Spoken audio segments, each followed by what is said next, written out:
Well, I popped it. Gotta love that smell. Crispy motor. As you saw in the last video, or may not have seen, go watch the video if you haven't. I was going up a little bit of an incline with slippery leaves and stuff.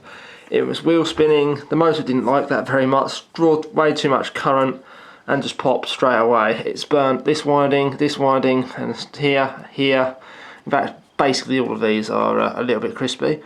There is no drive at all. It does not even attempt to move. And when it was on its last legs, you could really tell that there was a short across the motor.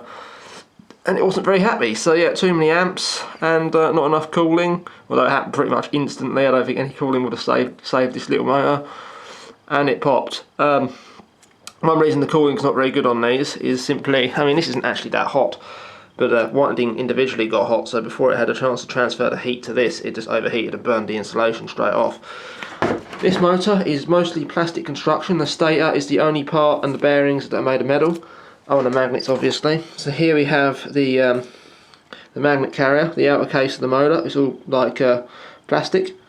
It's probably ABS or something like, not ABS, sorry, glass reinforced nylon. Absolutely stinks.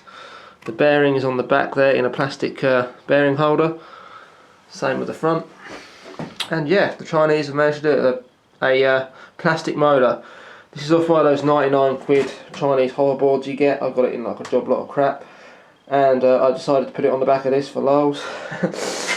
And this is not intended to be serious, it was just intended to be a bit of fun. But I'm still got to find something a bit more beefy to put on here. And yeah, be good fun.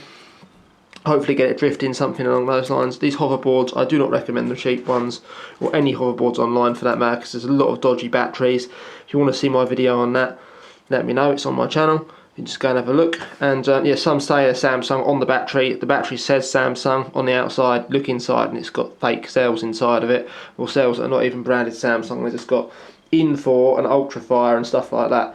That concludes this video. See you later.